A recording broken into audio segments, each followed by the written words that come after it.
Welcome to the Deep Dive. Today, we're tackling probably the single biggest question in tech and economics right now. Absolutely. It's all about AI investment. I mean, we're seeing this absolutely massive wave of capital spending. It's really something we haven't seen since maybe the internet build out or even railways. Right, the scale is just enormous, and that leads directly to the core tension, doesn't it? Are we looking at a truly historic, durable economic boon driven by AI? Or is this a massive financial bubble, fueled by hype, maybe some slightly questionable funding loops, and just sky-high expectations? That tension, the hype versus the actual physical foundation being built, that's what we're digging into today.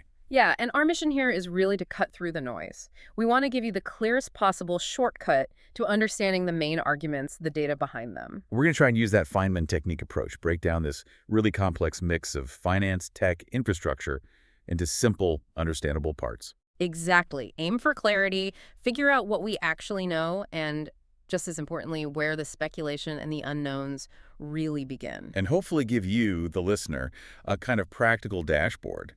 Some key things to watch over the next year or two so you can track the answer yourself. So the basic thesis is this. AI is driving this colossal capital spending supercycle.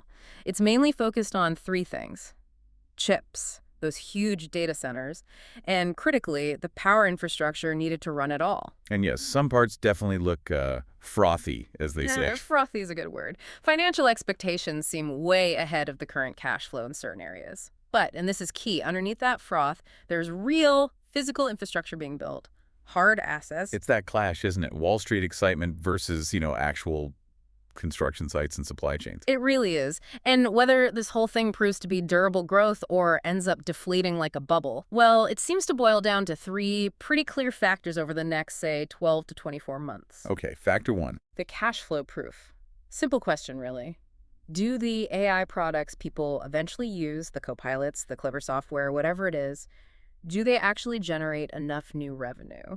Revenue that businesses or consumers are actually willing to pay for consistently. Yeah. Enough to justify the insane amount of money being poured in right now. Precisely. We need to see that cash flow validate the spending. Otherwise, it just looks like speculation. Okay, factor two. The physical supply chain. Can the real world actually keep pace? We're talking about the power grid. Can it handle the demand? And finding the land, getting the permits. I keep hearing about those giant power transformers taking ages to arrive. Exactly. Transformers, advanced cooling systems. If that physical stuff can't get built and connected fast enough, the payback on these huge investments gets pushed way out. Years, potentially. Which is deadly for valuations built on rapid growth assumptions. Totally. And factor three. The macro spillover. Does this AI boom actually lift the whole economy? Right. Do we see measurable productivity gains showing up broadly? In manufacturing, logistics, healthcare, retail. Not just inside a few giant tech companies. That's the real test of transformation, isn't it? Versus just a hot sector. Absolutely. If it stays contained, it's just a sector boom. If it spreads, it's something much bigger. Okay, before we dive into the bubble arguments, let's quickly define who's spending all this money. You mentioned hyperscalers. Yeah, the hyperscalers. Think of the giants. Amazon Web Services, Microsoft Azure, Google Cloud, Meta too. They're the huge cloud providers. Basically, they're becoming like utilities, but for computing power. And they're the ones commissioning these enormous multi-billion-dollar data center campuses. They are. And the spending itself, the term you hear is capex, capital expenditures. Right, so that's the money they're investing in long-term stuff. Right. Buildings, servers, cooling equipment, all that. Exactly, stuff that lasts for years. And when we talk about a supercycle, we mean their annual capex budgets are just exploding. It's reshaping their whole cost structure. And that money flows directly into manufacturing, construction, semiconductors. Yeah. It's a huge economic engine right now. Okay, let's tackle the red flags first. Why are serious institutions, like the IMS, the Bank of England, sounding alarms about a potential bubble? Because purely financially, this looks, bit stretched compared to history, right? It really does. And it boils down to this staggering investment gap, the sheer mismatch between the money being committed to build this AI future. Billions, trillions even. Trillions, potentially. And the actual money that AI products are bringing in right now, it's an expectations game. And when you look at the numbers, the gap is, frankly, historically terrifying. Okay, give us those numbers, because this is where comparing it to past bubbles really drives the point home. Right. So The commitments from hyperscalers, big software companies, Hmm. they're astronomical. For new data centers, GPUs, all the related kit, analysts at Morgan Stanley, they're estimating total spend hits maybe $2.9 trillion by 2028. 2.9 trillion? And McKinsey, they're even higher, potentially $6.7 trillion by 2030. Wow. $6.7 trillion. Pakistan. It's like, what, several years of GDP? For many countries. Yep. Just poured into digital Right. infrastructure. It's a moonshot bet. It absolutely is. Now, here's the immediate kind of glaring problem. The revenue lag. The actual money being generated by AI services today, it's tiny in comparison. Estimates put it around maybe $50 billion in 2025. 50 billion. Okay, so let's contrast that. If we guess, say, $400 billion in AI-related capex this year alone, Which seems plausible given the announcements. against $50 billion in related revenue next year, what's that ratio? That's like 7 or 8 times investment compared to current revenue. Exactly. And that ratio, 7x or 8x, is the core piece of evidence the bubble proponents point to. Yeah. Now, let's put that in context. Think back to the dot-com bubble, the fiber optic telecom boom in the late 90s. I remember that. That ratio peaked at about 4 times investment to revenue. 4 times. Okay. Go back even further. The big 19th century railway mania, often used as a benchmark for these infrastructure bubbles, that ratio was about 2 times. So railways 2x, telecom 4x, and AI today is potentially 7x or 8x. That's what the numbers suggest. Purely on that metric, the financial expectation baked in today is, well, unprecedented. Double the peak of the dot-com boom. Which implies that for this to pay off, AI revenues have to grow, well, ridiculously fast. Insanely quickly, as one source put it. That puts immense pressure on these companies to find profitable use cases right now. The market isn't expecting slow, steady growth. It's demanding exponential validation. And that gap, that pressure. Yeah. That's the definition of financial froth, isn't it? Spending based on a hypothetical exponential future. It is. And it leads us straight into the second big concern, this circular revenue problem. This is where it starts to look really bubbly, like the money's just sloshing around inside the system. Explain that loop. How does it work? Okay, so you have the chip makers, right? Selling these super advanced GPUs. They sell them to the hyperscalers, the cloud providers. Okay. The cloud providers then sell access to that computing power, often to AI startups. But here's the catch. A lot of these startups, they're not profitable yet. They're running entirely on investor money. Venture capital, mostly. Yeah, or sometimes even strategic investments from the big players themselves. So the money the startup uses to buy the cloud compute, it's not money earned from actual end customers paying for a service. It's investor cash flowing back into the system. Ah, I see. So the chip maker sells to the cloud sells to the startup pays the cloud using investor money. Mm. Maybe even money invested by the chip maker or cloud provider. Exactly. It's a closed loop. The money goes round and round without necessarily proving sustainable external demand. There was that big example recently, wasn't there? Involving a major chip maker and a top AI lab. Yes. That deal in late September got a lot of scrutiny. Basically, the chip maker invested a huge chunk of capital into the AI developer. Okay. And as part of the deal, the AI developer committed to buying millions, maybe billions worth of chips and cloud services from that same chip maker. So the investment immediately becomes a guaranteed sale for the chip maker. Right, which instantly boosts the chip maker's reported revenue. And at the same time, it props up the valuation of the AI developer because they've secured funding and compute access. It makes both sides look financially stronger, potentially artificially so. It feels a bit like vendor financing, but dressed up as a strategic investment. That's the suspicion. Some defend it as, normal vertical integration securing supply. But the scale of it and the fact the recipient often isn't profitable, it definitely suggests an effort to keep the momentum going, to inflate the key metrics everyone's watching. Sources even suggest these sort of incestuous relationships are pretty common between the big chip players and the AI companies. And it's not just the startups playing these financial games, is it? Even the established giants, the hyperscalers, are using some, let's say, creative financing structures, like these special purpose vehicles, SPVs. Ah, yes, the SPVs for data centers. That's another big red flag for the bubble watchers. Why is it a red flag? I mean, why would companies like Meta or Microsoft, who can borrow money super cheaply on the public markets, use these complex private finance things? That's exactly the question. Normally, a big, stable company finances major projects like data centers with cash flow or by issuing regular corporate bonds. It's simple, transparent. An SPV, a special purpose vehicle, is basically a separate legal entity, like a subsidiary, created just for one specific financial job. And in this case, the job is building the data center. Right. The SPV takes on the debt to build the facility. Maybe it even legally owns the building and equipment. The parent company, the hyperscaler, then signs a long-term contract, like a lease or a capacity agreement, with its own SPV. Okay. So what's the advantage of doing it that way?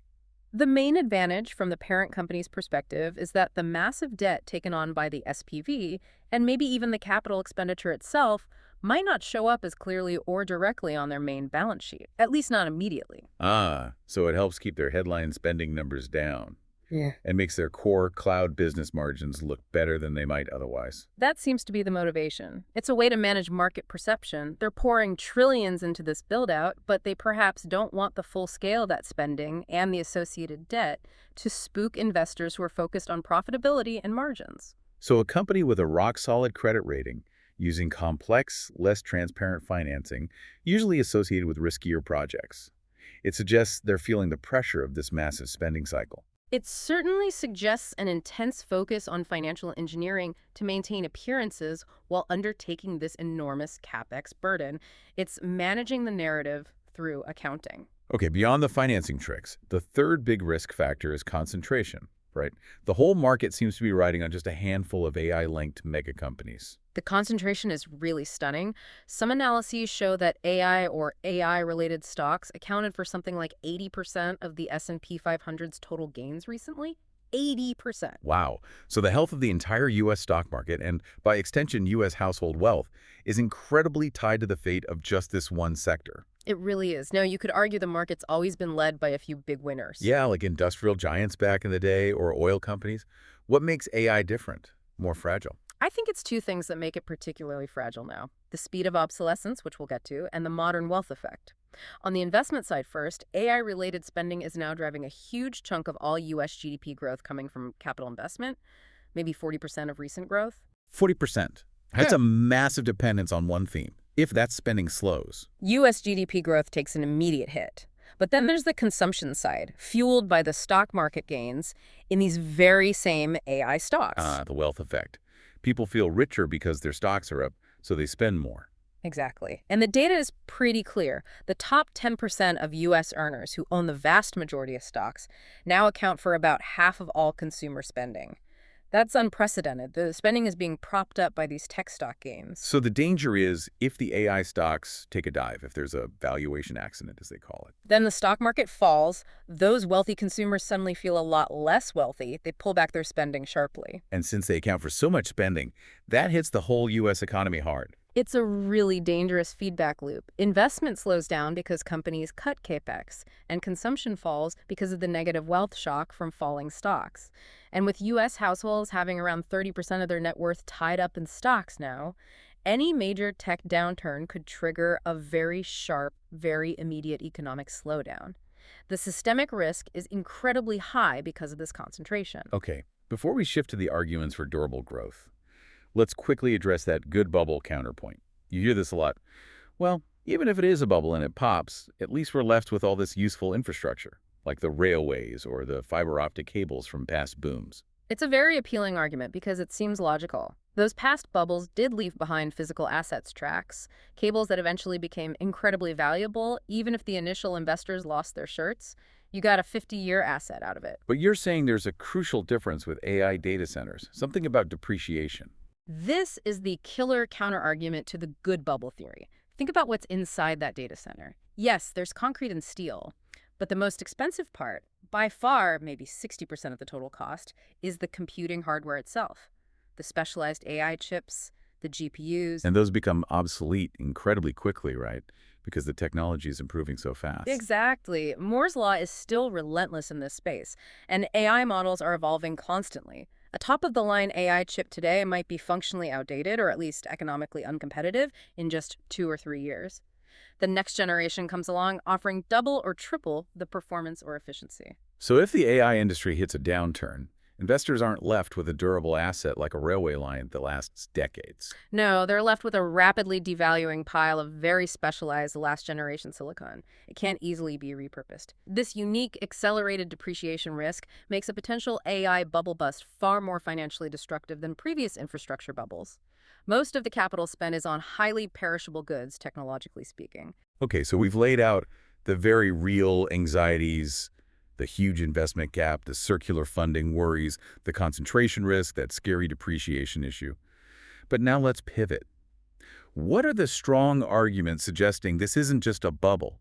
What structural, economic, real-world factors point towards durable, necessary growth? Right, despite all those valid concerns, there's a strong case to be made for durability. Let's start with that infrastructure point again, but from the positive side. Okay, the idea that infrastructure endures, even if the initial timing or spending level was off. Exactly. Think about the early build-out of electricity or the internet backbone. There was definitely overinvestment, some speculation, but the core physical infrastructure, the power plants, the transmission lines, the fiber optic cables, the data center buildings themselves, the racks, these are real, tangible assets. They form the foundation for future growth, even if demand takes a while to catch up. Precisely.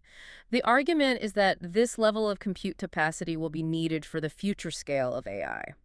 The investment might be a bit premature, a bit frothy now, but it's fundamentally necessary and foundational for what's coming. Now, the companies driving this spending today, the hyperscalers, primarily, they're very different beasts compared to the often flimsy startups of the dot-com era, right? That's a crucial distinction. Today's leaders, AWS, Azure, Google Cloud, NVIDIA on the chip side.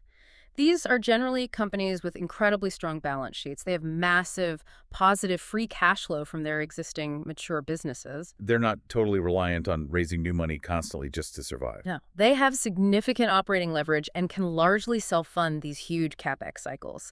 They can absorb bumps in the road, cyclical downturns. That underlying financial stability provides a much thicker cushion against a total collapse compared to previous tech bubbles driven by more speculative pre-profit companies. And critically, the actual cost of running AI models isn't fixed. It gets cheaper over time, doesn't it? Yes, and this is fundamental. We need to talk about learning curves and optimization.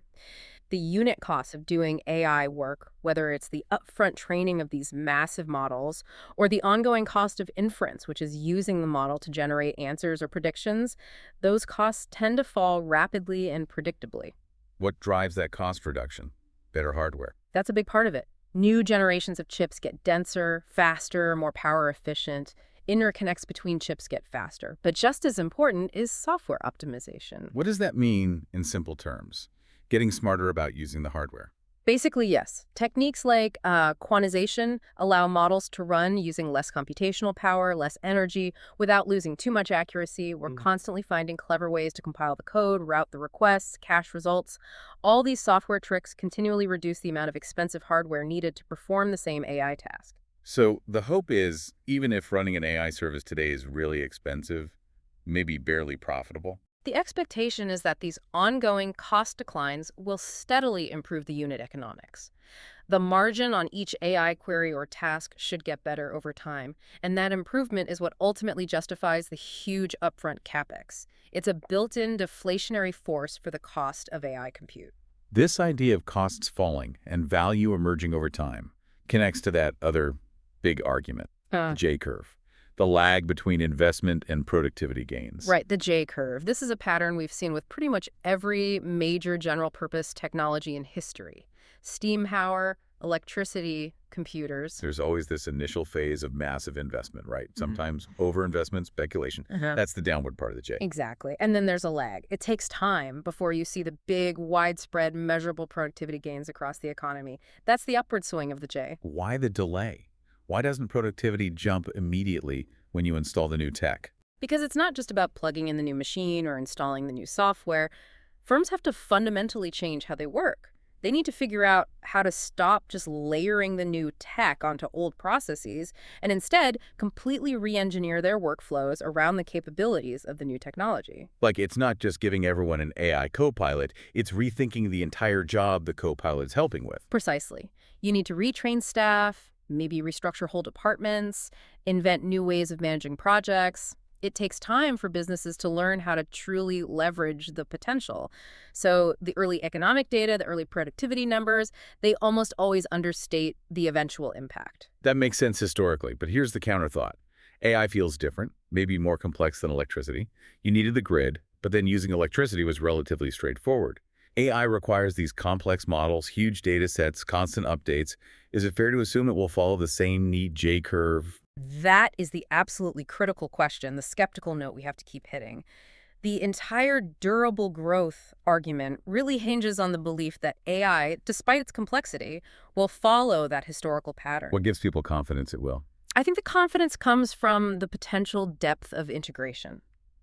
If AI tools, like these copilots, become truly embedded in core high-value workflows, imagine AI writing 40% of a software developer's code reliably, or fully automating complex customer service interactions, or speeding up drug discovery dramatically. Then they become indispensable. Exactly. They create immense enterprise lock-in. Businesses can't easily rip them out. That ensures high renewal rates, gives providers pricing power, and that recurring high-margin revenue is what ultimately flows back to justify the trillions spent on the underlying infrastructure. The confidence is maybe less in the macro data today and more in the sheer speed and determination with which companies are trying to achieve that deep integration right now. Okay, let's bring this down to earth. Where's all this investment actually showing up in the real economy?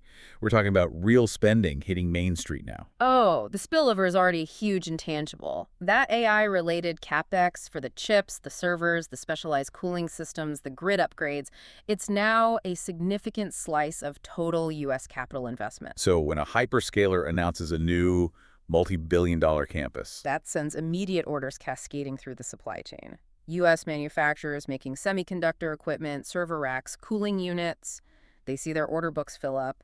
And then there's the massive construction activity itself. It's directly boosting industrial output and construction backlogs. and the most immediate and maybe most strained impact is on the energy sector, right? Absolutely. Data centers are power hogs, and their share of total electricity demand is rising incredibly fast. It's forcing utilities to completely rethink their long-term plans. They need to secure power for these things. They do. It's driving intense demand for power purchase agreements, PPAs. Those are long-term contracts where a data center developer agrees to buy power, often from a specific new renewable project or existing source. It's also dictating where these data centers get built. They have to go where the power is cheap and reliable. Pretty much. You see them clustering near large natural gas plants, big hydro dams, existing nuclear facilities, and this demand is forcing utilities to plan major upgrades to their transmission lines. In some cases, it's even pushing them to try and extend the life of older nuclear plants or build new, expensive peaker plants just to meet the sudden, intense demand spikes from these facilities. And building all this stuff creates jobs, presumably. Not AI jobs, but physical jobs. Yes, exactly. While AI might automate some white-collar tasks eventually, building and maintaining this physical infrastructure requires a lot of skilled human labor. Electricians, especially high-voltage specialists, welders, line workers for the transmission upgrades, heavy equipment operators, plumbers for the cooling systems, plus electrical and mechanical engineers. And these are domestic jobs tied to specific locations. Right. They can't easily be outsourced. It provides a real, tangible economic anchor in the regions where these massive projects are happening. This intense competition for sites needing power, water, permits must be creating regional winners and losers. Definitely. States or areas that have abundant, affordable power, enough water for cooling, and crucially, a reputation for relatively fast and predictable permitting processes, they are attracting billions in investment. You're also seeing these secondary markets pop up, maybe smaller towns located near major fiber optic junctions, becoming attractive spots. So it's reshaping the economic geography a bit. It is. And while the construction is local, remember the supply chain for the components, the advanced chips, memory, optics is global, supporting complex trade flows. Okay, so there's real physical activity, real economic spillover. Right. But this runs straight into those real-world constraints we talked about. The friction, the stuff that slows it all down and pushes out the financial returns. And these constraints are not trivial. They are the main reason why the financial payback might take much longer than the rosy projections assume, which feeds that bubble anxiety. What's the biggest bottleneck? Still power. Power and getting connected to the grid, that's number one. Grid capacity is finite, and data centers need huge amounts of power reliably. They have to get in line to connect to the high-voltage transmission system. These are called the interconnect queues. And those queues are long. Severely backlogged in many areas. It can take years, literally years, just to complete the necessary engineering studies before construction can even begin. Years just for the paperwork. Essentially, yes. The grid wasn't designed for this kind of concentrated, massive load growth happening so quickly. And even if you get through the queue, you need the actual hardware. We keep hearing about large power transformers. What's the deal with those? Why are they such a holdup? Large power transformers are these absolutely massive, custom-built pieces of electrical equipment. You need them to step down the super high voltage from the main transmission lines to the lower voltages the data center can actually use. Okay. Custom build sounds expensive and slow. Both. The supply chain for these things is incredibly specialized. There are only a handful of manufacturers globally who can make the really big ones, and they can't just magically ramp up production overnight to meet this sudden explosion in demand from AI data centers. So what are the lead times? How long do you have to wait? We're not talking weeks or months. We're talking 1 to sometimes even 3 years from order to delivery for the largest ones. 3 years. Wow. So a hyperscaler could have $1 billion data center basically built, but it just sits there waiting for a transformer to arrive so it can be plugged in. That is literally happening. Billions in capital sitting idle, waiting for grid connection and critical equipment like transformers. It completely throws off the project economics. Okay, so power and transformers are huge. What else causes friction? Local issues. Yeah, local siting and environmental hurdles are significant. These AI data centers, especially the ones packed with GPUs, generate immense heat. That often requires advanced liquid cooling systems, which in turn need a lot of water. So you need to be somewhere with water rights and disposal options. Exactly. Water availability becomes a key site selection factor. Then you have noise pollution from the huge cooling fans, heat exhaust. Local communities might push back the whole NMBism thing, not in my backyard. Plus, you have to go through local zoning approvals, environmental impact assessments. All of that adds significant time, cost, and uncertainty. And the final piece of friction, even if you get the permits, the power, the transformer, you need the people to actually build and run it. Talent. The shortage of specialized labor is a real rate limiter. Finding enough skilled electricians, mechanical engineers, controls engineers, the people who actually commission and operate these incredibly complex facilities is tough. And that drives up wages. It does. Wage inflation for these specific trades adds to the overall project cost and can cause further delays if you just can't find the people. So you add it all up, the grid queues, the transformer lead times, the permitting battles, the talent shortages, and you see why there's this gap between the huge announced investments and the actual pace of deployment.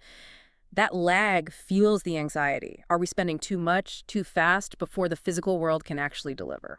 Okay, so we got the full picture now, I think. The very real financial worries, the frothiness, balanced against this massive, tangible physical build-out, but one that's facing serious, real-world bottlenecks. So where does this leave us looking ahead? What are the likely scenarios for the next, say, 2 years? And how can we, or rather, how can you, the listener, monitor which way things are tilting? Right. Before we get to the scenarios, let's just quickly flag that first big knowledge gap again, because it's crucial for understanding why the payback might be slow. Ah, yes, the workflow re-engineering piece. Exactly. We talked about the J-curve, that lag in productivity, but we don't have great visibility yet into which specific AI applications are delivering truly game-changing, measurable value right now. So, knowledge gap call-out 1. The critical unknown is the mechanism of that workflow transformation. If the J-curve is real for AI, which specific tasks is it coding? Is it sales automation? Is it drug discovery?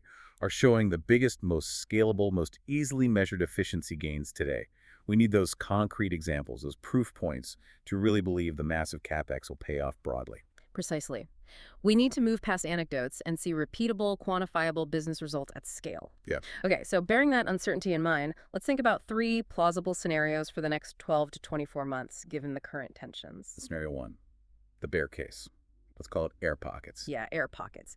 In this scenario, things start to deflate. Those enterprise AI pilot projects, they stall out. Companies try them, but the ROI just isn't there, or it takes too long.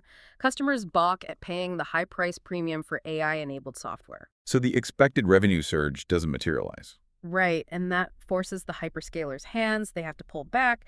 They dramatically cut their growth rate for AI-specific capex.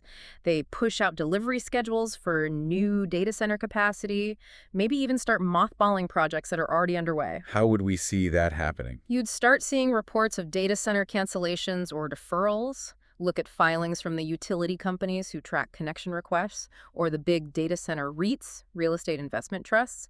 They'd report a slowdown. On the macro level, you'd see orders for specialized servers and components fall off a cliff. Construction activity in those data center-heavy regions would slow noticeably. And the stock market. The market multiples for those leading AI stocks would compress sharply. Companies across the supply chain, chip makers, equipment suppliers, software firms would start cutting their financial guidance. It could get ugly fast. Okay, that's the bleak view. What's the middle ground? Scenario 2, the base case. Maybe digest and deploy. Digest and deploy. I like that. This feels like maybe the most probable path right now. Here, the explosive AI capex growth cools off from its absolutely feverish pace, but it doesn't collapse. It settles at a level that's still much higher than historical averages. So still strong investment, just not exponential growth forever. Exactly. Enterprises get smarter about their AI spending. They don't try everything. They consolidate around a few proven applications. Maybe it's coding copilots that demonstrably boost developer speed. Maybe it's specific industry tools that automate costly processes. They focus on things with tangible, near-term ROI. And crucially, in this scenario, the physical world starts to catch up a bit. Yes. The grid upgrades move forward, maybe not super fast, but steadily. Those transformer lead times start to come down as manufacturers add capacity. The supply chain bottlenecks ease gradually. What does this look like economically? You'd see continued, steady capital investment. Market concentration in those few AI giants might stabilize, maybe even broaden slightly, as the utilities and industrial companies involved in the build-out start showing sustained revenue growth too. And importantly, you'd start to see measured incremental productivity gains appearing in the macro data, perhaps initially in sectors outside of pure tech. Slow and steady progress. Okay, on the bull case. Scenario 3, profits at the edge, where the hype becomes reality. Profits at the edge. This is where the durable growth thesis plays out, and maybe even faster than expected. The key here is that end user value explodes. We see multiple clear, high-margin AI use cases emerge that businesses simply cannot ignore. Use cases that generate real profit. Yes. Things that significantly lift the average revenue per user, ARPU, for software platforms because customers are willing to pay a premium for the AI features. Or things that allow companies to achieve major, measurable reductions in headcount needed for certain tasks, doing much more work with fewer people. And the cost side cooperates too. Crucially, yes. In this scenario, those unit cost declines for running AI models, inference costs, accelerate. They fall faster than any competitive price cuts, meaning the margins for providing AI services remain strong or even improve. What about the physical constraints? They get resolved faster than expected. Maybe new PPA structures unlock massive renewable energy quickly. Maybe regulators fast-track grid upgrades or nuclear plant life extensions. Maybe large-scale battery storage comes online faster. The physical bottlenecks get overcome. And the result? Visible, broad-based productivity gains start showing up across multiple sectors in the economy quarter after quarter. It becomes undeniable that AI is delivering widespread economic benefits, fully justifying the massive upfront investment. Okay, 3 clear scenarios. Now, the practical part. What are the specific indicators, the hard proof points that tell us which path we're actually on? What prove the bubble case? The bubble case gets proven if the physical constraints truly bite hard and cause a cascade. So watch for widespread mothballing or cancellations of data center projects because the grid connections or transformers simply aren't available for years. Watch customer churn rates for AI software. Are people trying it and then dropping it? Look at cloud AI revenue growth slowing down dramatically compared to the growth of the underlying core cloud business. That would show the AI premium isn't sticking. Exactly. And the ultimate trigger would be a valuation accident. One or two of the big AI leaders badly miss their financial targets, maybe due to slowing demand or rising costs, and that sparks contagion, hitting their suppliers, the REITs, everyone linked to the ecosystem. And conversely, what definitively proves the durable growth? Profits at the edge scenario. Durable growth is proven by, first, value, and second, delivery. Value means seeing those sticky, high-margin AI features that customers keep paying for, quarter after quarter. Copilots that demonstrably cut costs or drive real revenue growth for businesses at scale. Proven ROI. And delivery. Delivery means the physical bottlenecks are overcome in time. Power solutions actually arrive through those PPAs, grid upgrades, maybe new generation or storage. Transformers show up. The invested capital becomes operational and starts generating returns relatively quickly, validating the financial models. And you see those broad-based productivity gains roll through the non-tech sectors. This really highlights another knowledge gap, doesn't it? So much depends on policy and regulation, things outside the tech company's direct control. Absolutely. Which brings us to our second big unknown. Knowledge gap call out 2. Those grid and permitting constraints are almost existential for the pace of this build-out. What specific regulatory changes are actually needed? Is it federal money for transmission, faster federal approvals, changes to local zoning laws about noise or water? And how much will local community opposition realistically delay projects in your specific region? The timeline for policy and permits might be the ultimate bottleneck determining if this feels like durable growth or a frustratingly slow crawl. That political and regulatory friction is huge. Okay, so to help people navigate all this complexity, let's build that simple dashboard. A few key metrics you, the listener, can track yourself. Right, a practical watch list. Let's break it into three areas: demand and monetization, supply and execution, and macro and markets. Okay, first, demand and monetization. Tracking if people are actually paying for this stuff. Key things to watch here. Compare cloud AI revenue growth, if companies disclose it, to their total cloud revenue growth. Is AI growing much faster? That bullish? Track software ARPU uplift. Are companies like Microsoft successfully charging more for their AI-enabled versions, and are customers paying it? Look for detailed enterprise case studies showing clear payback periods for AI projects, ideally under, say, 12 to 18 months. That shows real ROI. Got it. Second area, supply and execution. Is the physical build-out actually happening on schedule? Here, monitor those data center cancellations or deferrals. News reports, utility filings, REIT earnings calls are good sources. A spike in deferrals is a major warning sign. Also, try to track lead times for large power transformers and maybe substation interconnects. If those lead times start shrinking significantly, it means the supply chain is catching up, supporting the base or bull case. Makes sense. And third, macro and markets. Is this actually boosting the broader economy, and is the market concentration easing? The absolute key macro indicator is labor productivity. Specifically, look at the official stats for productivity growth, maybe on a rolling four-quarter basis, but try to exclude the information technology sector itself. We want to see if productivity is improving in manufacturing, construction, logistics, healthcare, finance, the rest of the economy. If those sectors improve consistently, it proves the spillover effect is real. Exactly. And also keep an eye on index concentration. What percentage of the total stock market value is held by the top 5 or 10 AI-linked firms? If that percentage stays extremely high or keeps rising, the systemic risk remains elevated. If it starts to stabilize or even decrease slightly, it suggests the gains are broadening out, which is healthier. So, look, if we bring this whole deep dive together, the core takeaway is this. The investment is undeniably real. We're talking about a truly colossal amount of capital flowing into actual physical assets, compute power, buildings, cooling, power lines. Steel and concrete are going into the ground. They really are. And a lot of the financial nervousness right now, the worries about circular funding, the delayed returns, the frothy valuations, you could argue that's just the natural, maybe even necessary tension you always see when a powerful new general-purpose technology like AI starts to come online. There are always growing pains. So the final outcome really hinges on whether the end user values the willingness of customers to pay and the actual productivity gains they experience, whether that can catch up quickly enough to justify the sheer scale of the initial investment. That's the whole ballgame. If those productivity gains materialize broadly and quickly, then today's anxieties will just look like early bumps on the road to a major economic shift. If they don't materialize fast enough, or if the physical constraints prove too difficult to overcome in time, then we could see a significant correction in those high-flying valuations.